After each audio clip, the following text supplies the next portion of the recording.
The American rental car industry is big business, pulling in more than $20 billion in 2010. But some rental cars may be unsafe for the road. Consumer correspondent Susan Koeppen is here now with an early show investigation for us this morning. Susan, good morning. Good morning, Chris. It is against the law for a car dealership to sell a car that is part of an open safety recall. But did you know that rental car agencies don't have to follow that same rule? So we wanted to see if we could find a recalled car on a rental lot. We focused on the Chevy Cobalt, a popular car for rental companies, and it's also part of a safety recall. Our investigation took us to Boston, where we rented a 2010 Chevy Cobalt from Avis. Hi, I was just calling to find out if the vehicle that I'm in has been part of the recall and has had its fix. A quick call to Chevy and we confirmed the Cobalt we were about to drive was part of a recall for a steering problem, but had never been fixed.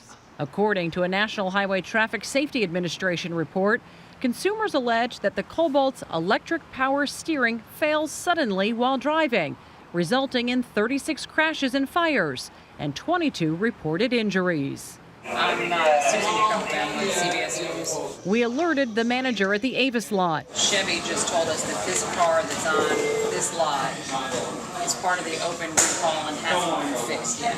And the car was immediately taken out of service. The reality is you're playing Russian roulette with rental cars. Clarence Ditlow is president of the watchdog group, the Center for Auto Safety. Do you think that rental car companies are knowingly letting consumers rent cars that need to be fixed? The rental car companies are knowingly doing this. And just hoping for the best? The gamble is that there won't be a crash while you're renting it.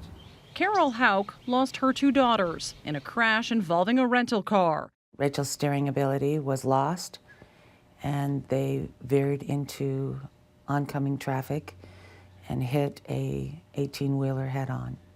Turns out the PT Cruiser from Enterprise Rent-A-Car was part of an open safety recall for a steering defect.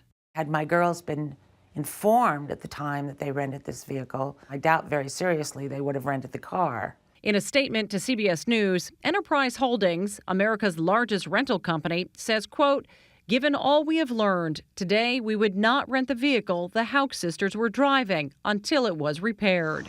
As for the recalled Cobalt we rented, Avis Budget Group says, quote, "Even in the rare event of such failure, the vehicles can always be steered, although greater steering effort may be needed at low speeds and during parking maneuvers." I want this not to happen to anyone else. For Carol Hauk, she has to deal with the loss of her 2 daughters, all because a rental car wasn't fixed. We're not talking about investments here. We're talking about people's lives. And this past June, a California court awarded the Hauks a $15 million judgment against Enterprise. So if you're a consumer, you're going to rent a car, you should ask right there, is this car part of a recall? If they can't give you an answer, then you can take the VIN and you can call the company and find out directly. All right, Susan, thank you very much.